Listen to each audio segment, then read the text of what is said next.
ও মুরব্বী সাহেব, আপনাদেরকে বলছি, কথা বুঝতে পারেননি? সামনের জায়গায় যে এখনো ফাঁকা আছে গো, কথা কি বুঝে আসে না? আপনি এত পিছনে কেন? পিছনে কারা আসবে একটু জানতে বলতে পারেন কি? আচ্ছা, একজন হাত তুলে বলেন তো পিছনে থাকবে কারা? কথা আপনারা বুঝতে পারেন না মনে হয়। এই কথা বলার পূর্বে আরো একটা আমি কথা বলতে ভুলে গেছি। আমি আব্দুল করিম বিন আমিনুল ইসলাম যতক্ষণ পর্যন্ত স্টেজে থাকবো, আপনারা একটু আমার কথার সাথে কথা বলবেন ইনশাল্লাহ। বলবেন ইনশাল্লাহ? ইনশাল্লাহ আপনারা যদি আমার কথার সাথে কথা বলেন তাহলে আমার একটু বুঝতে সুবিধা হয়। আমি বুঝতে পারবো যে আপনারা কথা বুঝতে পেরেছেন, তার জন্য হ্যাঁ বলেছেন। আর যদি বুঝতে না পারেন যে আব্দুল করিম ভাই আপনার কথা এখনো বুঝতে পারিনি, আপনি আবারও বলেন, আমি আপনাকে আবারও বলতে রাজি আছি। আমি জঙ্গিপুর মুর্শিদাবাদ থেকে আপনাদের নদিয়া জেলাতে এসেছি, এক জেলা পার করে বেশ কয়েকটা থানা পার করে আপনাদের এলাকাতে এসেছি। আপনি যদি না বুঝতে পারেন তাহলে আমার এই কথাগুলো বৃথা যাবে। কাজেই আপনি বুঝতে না পারলেও মাথা নাড়াবেন না, আপনি বুঝার পরে মাথা নাড়াবেন। আচ্ছা বলেন তো দেখি, পিছনে কারা এসে বসবে দেখি, একটু বলেন তো একজন। পিছনে এসে বসবে যারা বিড়িখোর তারা।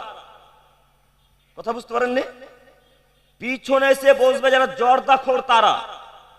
পিছনে এসে বসবে যারা সালাত আদায় করে না তারা। পিছনে এসে বসবে যারা ওই সিগারেট খায়, গুটকা পান করে আর ইত্যাদি ইত্যাদি নেশাদার দ্রব্য জাতীয় জিনিস যারা খাই পান করে, তারা এসে পিছনে বসবে। কেন পিছনে আসবে? যদি আব্দুল করিমের আলোচনা ভালো লাগে তো একটু শুনে নিল, আর যদি ভালো না লাগে তো পিছন থেকে চলে যাবে। আর সামনে কেন মানুষ তো লজ্জাতে উঠতে পারবে না, তাই তারা সামনের দিকে আসবে না। কথা এখনো বুঝতে পারেননি মনে হয়। কথা বোঝা যাচ্ছে কি? তো আপনি যদি এখন নিজেকে বিড়িখোর প্রমাণ করতে চান, আপনি যদি এখন নিজেকে জর্দাখোর প্রমাণ করতে চান, আপনি যদি এখন নিজেকে বেনামাজি প্রমাণ করতে চান, তো এখনো পিছনে বসে থাকেন। আমি আর কিছু বলতে চাইছি না। আপনি আপনার স্থান পরিত্যাগ, আপনি আপনার স্থান ত্যাগ করিয়েন না, ওইভাবেই থাকেন। যদি ওইভাবে থাকেন তাহলে আমি জানবো আপনি বেনামাজি, আপনি বিড়িখোর, আপনি জর্দাখোর। আর যদি স্থান পরিবর্তন করে সামনে দিকে এগিয়ে আসেন তাহলে আমি অন্তত এখন বুঝতে পারবো যে আপনারা কেউ বিড়ি পান করেন না। আব্দুল করিম ভাই কেমন কথা বলছেন? প্রায় মানুষই তো সেন্ট্রের বিড়ি পান করে, কে উঠে আসবে এখন? প্রায় সবাই যে বিড়ি পান করে। আচ্ছা, বিড়ি পান করলেন মেনে নিলাম। এখানে জরুরি আরো কয়েকটি কথা বলি। আমি লোকের মুখে শুনেছি যে নদিয়া জেলার মানুষ খুব শিক্ষিত, নদিয়া এলাকার মানুষ খুব শিক্ষিত, নদিয়া জেলারও মানুষ খুব শিক্ষিত মানুষ, উন্নত মানের শিক্ষিত পর্যায়ের মানুষ। আসলে যদি লোকের কথা শোনা সত্য হয় এবং আমার গবেষণা যদি সত্য হয়, তাহলে এখন আপনারা বলেন তো দেখি, এটা কি শিক্ষিত মানুষের পরিচয়? জি, কথা বলে না। আপনাদেরকে প্রথমে বলেছিলাম আমার সাথে একটু কথা বলতে হবে।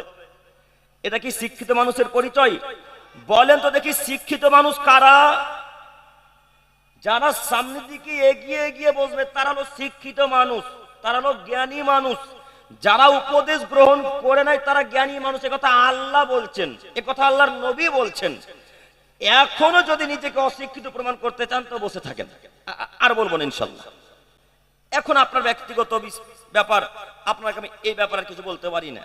সম্মানিত দিনী ভাই, আপনাকে অনুরোধ জানাচ্ছি রাস্তাতে দাঁড়িয়ে থাকবেন না। এই যে দিনী ভাইরা, এই যে ভাইয়েরা, আপনারা যারা রাস্তাতে দাঁড়িয়ে আছেন, আপনাকে আমি এখান থেকে দেখতে পাচ্ছি। আপনি ওখানে মোটর সাইকেলের উপরে, সাইকেলের উপরে বসে কি ঢং দেখাচ্ছেন? নিজেকে মানুষ মনে করেন না? আপনার বাপ নাই বাড়িতে, আপনার ভাই নাই, আপনার মা নাই, আপনার বাপ দেখতে পায় না, আপনি রাস্তাতে চলাচল করছেন। আপনার বিদ্যা থাকা উচিত, আপনার বুদ্ধি থাকা উচিত, আপনার হায়াবোধ থাকা উচিত, আপনার ইতস্তবোধ থাকা উচিত। আপনার বাপ কিছু বলবে না বলে মনে করেছেন আমি আব্দুল করিম বিন আমিনুল ইসলাম আপনাকে ছাড় দিয়ে কথা বলতে এসেছি? আপনি কাপুরুষের বাচ্চা, কাপুরুষ। তাই এখনো রাত্রি 8:40 প্রায় পার হয়ে গেছে, এখন পর্যন্ত রাস্তাঘাটে বাজারে ঘোরাঘুরি করছেন। আপনার বাপ কিছু বলবে না, আপনার বাপ তো কাপুরুষ, আপনার বাপ তো কাপুরুষ, আপনার বাপ তো কাপুরুষ, তাই বাজারে ঘুরছেন। আপনার বাপ কাপুরুষ, তাই আপনার মা আর আপনার বোন এখনো ফুচকার স্টলে ফুচকা খাচ্ছে। যান দেখে আসেন।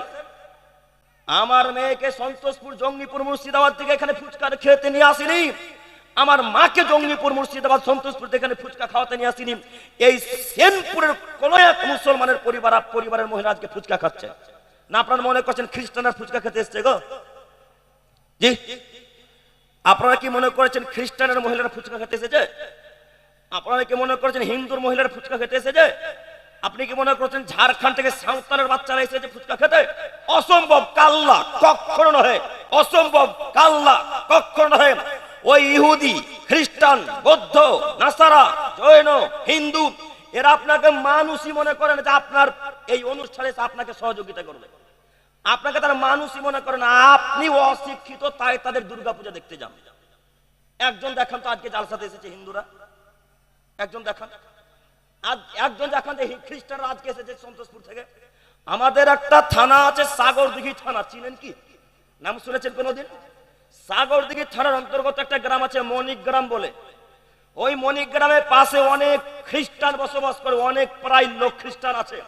ওই খ্রিস্টান বা আপনাদের গ্রামে খ্রিস্টান আছে কিনা বলতে পারেন, হ্যাঁ আছে।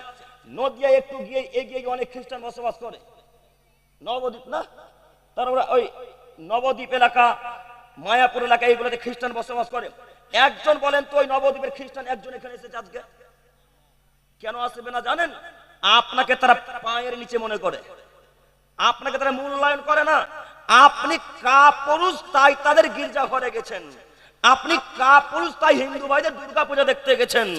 আপনি কাপুরুষ, তাই কালী পূজা দেখতে গেছেন। আপনার বিদ্যাও নেই, বুদ্ধিও নেই, মানবতাও নেই, হিতাহিত জ্ঞানও নেই, তাই আপনার মেয়েরা ইহুদি খ্রিস্টানদের মতো আজকে ফুচকার স্টলে ফুচকা খাচ্ছে। তাই আজকে আপনার মেয়েরা ওই চায়ের স্টলে বসে আছে। তাই আজকে আপনার ছেলে মেয়েরা চেনাকার পুরুষের মতো রাস্তায় ঘুরে বেড়াচ্ছে। আপনার ছেলে মেয়ের লজ্জা লাগে না? আপনারও লজ্জা লাগে না? আপনাকে আমি কেমন করে বুঝাই? আজকে এই নারীকে যদি 1000 পুরুষে দেখে, আজকে সেনপুরের মহিলাকে যদি 1000 মানুষে দেখে, 1000 মানুষ যত পাপী, ওই মহিলাটা তত পাপী, ওই মহিলাটার বাপ তত পাপী, ওই মহিলাটার স্বামী তত পাপী। ঠেকান দেখি পাপ এখন কেমন ঠেকাবেন? ঠেকান এখন। আপনার মা যদি আজকে এই 1000 পুরুষের সামনে ঘুরে বেড়াই, আপনার মা একাই যত, ওই 1000 লোক যত পাপ করলো, 1000 লোক, আপনার মা আর আপনি আর আপনার বাপ একাই তত পাপ করলেন। কথা বুঝতে পারেননি? কথা কি বুঝতে পারছেন আপনারা? তো আপনার মাকে আমি জঙ্গিপুর থেকে ঠেকাতে আসবো না, আপনাকে ঠেকাতে হবে গো আপনাদেরকে। তো কখন ঠেকাবেন? জালসা হয়ে যাওয়ার পরে। কখন ঠেকাবেন? যান, উঠে যান। আপনার জালসা শোনা ফরজ কোন মায়ের বেটা বলেছে? কোন মায়ের বেটা বললো যে জালসা শোনা ফরজ? কে বলেছে? জালসা শোনা ফরজ নয়। জালসা শুনতে নাকি পাবেন, যদি না শুনতে আসেন তো পাপ হবে কি? কথা বলে না, পাপ হবে কি? পাপ হবে না।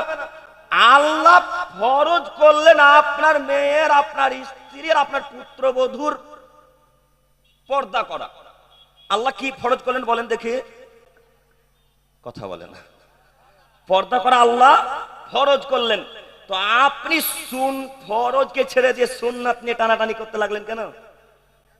হ্যাঁ, ফরজ ছেড়ে দিয়ে সুন্নাত নিয়ে টানাটানি করতে লাগলেন কেন? এখন আমি সেনপুরের মানুষকে অনুরোধ করে বলতে চাচ্ছি, আপনি চলে যান। আপনাকে আব্দুল করিমের জালসা শুনতে হবে না। আপনি এখান থেকে উঠে গিয়ে বাজারে প্রথমত যাবেন। বাজারে গিয়ে দেখবেন কার কন্যা ঘোরাঘুরি করছে। বাজারে গিয়ে আপনি দেখেন আপনার স্ত্রী আছে কিনা, বাজারে গিয়ে দেখেন আপনার মা আছে কিনা, বাজারে গিয়ে দেখেন আপনার কন্যা আছে কিনা, আপনার বাড়ি পুত্রবধূ আছে কিনা। যদি থাকে তো তাকে বলো, এই রহিমা, দাঁত ভেঙে দেবো বলে, তুমি খ্রিস্টানের মেয়ে, তুমি হিন্দুর মেয়ে, তুমি বৌদ্ধের মেয়ে, তুমি জানো না হিন্দুদের একটা বৈশিষ্ট্য আছে, বাড়ি থেকে বের হলেই বিনা মাথায় কাপড় দিয়ে বের হয়। দেখেননি? দেখেননি আপনারা? খ্রিস্টানদের একটা বৈশিষ্ট্য আছে, বাড়ি থেকে বের হলে টাইট ফিটিং আটো সাটো প্যান্ট জামা পরে বের হয়। দেখেননি আপনারা? নবদ্বীপের নারীদেরকে দেখেননি? খ্রিস্টানদের বৈশিষ্ট্য আছে, ইহুদিদের বৈশিষ্ট্য আছে, বাড়ি থেকে বের হলেই বুকের কাপড়কে ফেলে দিয়ে বের হয়। ওই যে মহিলাটা আজকে মেলাতে ঘুরছে, সেনপুরে জালসার মেলাতে, ওটা কি খ্রিস্টানের মেয়ে? ওটা কি বৌদ্ধের মেয়ে? ওটা কি নাসারার মেয়ে? ওটা কি সাঁওতালদের মেয়ে? ওটা কি নাসারাদের মেয়ে? অসম্ভব, জিনা, এরা সাঁওতালদের মেয়ে নয়, এরা খ্রিস্টানদের কন্যা নয়, এরা ইহুদিদের কন্যা নয়। এই সমস্ত মহিলারা এই সেনপুরের মুসলমানদের কোন এক পরিবারের কন্যা। এখন পর্যন্ত যারা ঘোরাঘুরি করছে তাদেরই কন্যা। আপনাকে আমি কেমনে বুঝাই? এই নারী পাপী, আপনিও পাপী। এই মহিলা পাপী, আপনিও পাপী। এই স্ত্রী পাপী, আপনিও পাপী। আপনাকে আমি আবার অনুরোধ জানাচ্ছি, জালসা একটু পরে আবার এসে শুনবেন। আপনি যান, এখন চলে গিয়ে আপনার স্ত্রীকে বাড়িতে রেখে আসেন। পারবেন না যেতে? পারবেন না যেতে ইনশাল্লাহ? তার মানে আপনারা বলতে চাচ্ছেন আপনাদের স্ত্রী আজকে বাজারে যায়নি, তাই না? একজন হাত তুলেন তো যে আপনার স্ত্রীকে আজকে বাজারে লোকে ধাক্কা মারেনি। মাশাআল্লাহ, মাশাআল্লাহ, মাশাআল্লাহ। আল্লাহ তুমি কবুল করো, সকলে বলি আমিন। সম্মানিত দিনী ভাই, তার মানে 10-12 জনের স্ত্রী আজকে যায়নি, বাদ বাকি সব গেছে। এইবার একজন হাত তুলে বলেন যে আমার স্ত্রী বাজারে গেছে, আমার স্ত্রীকে অন্য যুবকে ধাক্কা মারেনি। একজন হাত তুলেন যাদের স্ত্রী বাজারে গেছে। কথা বুঝতে পারেননি আপনারা এখনো? যাদের স্ত্রী বাজারে গিয়েছে, বাজারে যাওয়ার পরে কোনো যুবকে ধাক্কা মারেনি এখন পর্যন্ত, এমন একটা যুবক বা এমন একটা মুরব্বী হাত তুলে বলেন যে আমার স্ত্রীকে ধাক্কা মারেনি। কেউ তুলতে পারবেন না? না, মেলায় আছে না? তার মানে কেউ হাত তুলে বলতে পারবে না যে কেউ ধাক্কা মারেনি। বলতে পারবেন কি? বলতে পারবেন না। তার মানে হাত তুললেন না, এই বিবরণ দিয়ে আমি বুঝতে পারলাম যে আপনার স্ত্রীকে কেউ না কেউ ধাক্কা মেরেছে। আচ্ছা, আল্লাহ বললেন অমিন আয়াতিহি আন খালাকালাকুম মিন আনফুসিকুম আজওয়াজা, হে পৃথিবীর নারী, হে পৃথিবীর মানুষ, তোমরা মনে রেখো আমার এই পৃথিবীতে অনেক নিদর্শনাবলী আছে। আমার এই পৃথিবীতে অনেক নিদর্শনাবলী আছে। সেই নিদর্শনাবলীর মধ্যে আমি আল্লাহ তাআলা সৃষ্টি করলাম তোমার মধ্য হতে তোমার স্ত্রীকে। এই বাণী কার বলেন দেখি? এ কথা কার? একটু কথা বলেন না। আপনারা বাংলাদেশের বক্তব্য শোনেন না নাকি? শুনেছেন? বাংলাদেশ যখন যায় তখন বক্তব্য দিতে একটু মাঝে মাঝে ভয় লাগে। কেন জানেন? কথা শেষ হতে না হতে এমন ভাবে তারা চিল্লে উঠবে, আমিও ভয় খেয়ে যাই মাঝে মাঝে। তো আমি তাদের মতো চেঁচা পছন্দ করি না। আমি তাদেরকেও বলি এত জোরে চেঁচা না চেঁচালে হয় না, একটু আসতে বলেন না। তো আপনারা একটু বলবেন বুঝতে পেরেছেন কিনা। আচ্ছা দেখেন তো, আল্লাহ বললেন যে আমি তোমার মধ্য থেকে সৃষ্টি করলাম তোমার স্ত্রীকে। কাকে? কথা বলেন, কথা বলেন। তোমার স্ত্রীকে কেন সৃষ্টি করলাম? লিতাসকুনু ইলাইহা, যেন তুমি তার কাছে শান্তি তৃপ্তি পাও, এই কারণে। এ কথা আল্লাহ বলছেন। আমি তোমার মধ্যতে সৃষ্টি করলাম তোমার স্ত্রীকে একটাই কারণে, যেন তুমি তোমার স্ত্রীর কাছে তুমি শান্তি তৃপ্তি ভালো রাখো, ভালো তোমার স্ত্রীর কাছে থাকতে পারো, এই কারণে। এবার আপনাকে বলি, মোহরানা আদায় করেছেন সেনপুরের মানুষ আপনি, সায়া ব্লাউজ কাপড়ও কিনে দিয়েছেন আপনি, চাল ডাল শাকসবজিও কিনে দিয়েছেন আপনি, যাবতীয় আরো যা কিছু লাগে ওষুধ পানি সব কিছু কিনে দিলেন আপনি, আর ধাক্কা মারবে ফুচকাওয়ালা?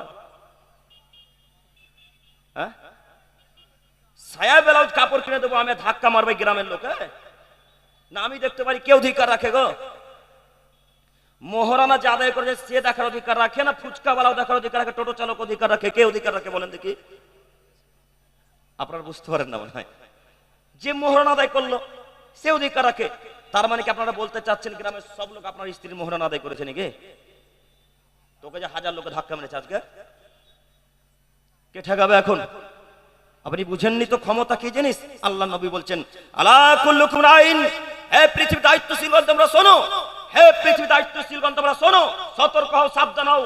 আলা কুল্লুকুম রাইন ওয়া কুল্লুকুম মাসউলুন আন রায়াতিহি, কিয়ামতের মাঠে আল্লাহ তাআলা প্রত্যেকটা দায়িত্বশীল ব্যক্তিকে, কিয়ামতের মাঠে আল্লাহ তাআলা প্রত্যেকটা দায়িত্বশীল ব্যক্তিকে তার দায়িত্ব সম্পর্কে আল্লাহ জিজ্ঞাসা করবেন। প্রত্যেকটা দায়িত্বশীল ব্যক্তিকে, বাপকে জিজ্ঞাসা করবে মেয়ে সম্পর্কে, স্বামীকে জিজ্ঞাসা করবে স্ত্রী সম্পর্কে, মাকে জিজ্ঞাসা করা হবে ছেলে মেয়ে সম্পর্কে, সর্দারকে জিজ্ঞাসা করা হবে গ্রামের এলাকা সম্পর্কে, সভাপতিকে জিজ্ঞাসা করা হবে টাকা সম্পর্কে, ক্যাশিয়ারকে জিজ্ঞাসা করা হবে টাকা সম্পর্কে, সভাপতিকে জিজ্ঞাসা করা হবে দায়িত্ব সম্পর্কে। এক কথাই যে দায়িত্বে আছে, যে পদ গ্রহণ করেছেন তাকে সেই দায়িত্ব সম্পর্কে আল্লাহ তাআলা জিজ্ঞাসা করবেন।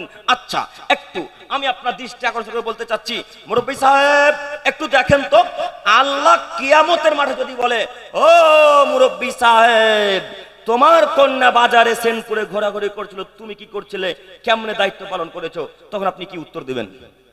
আল্লাহ এই প্রশ্ন করতে পারেন না? আল্লাহ এই প্রশ্ন করতে পারেন না?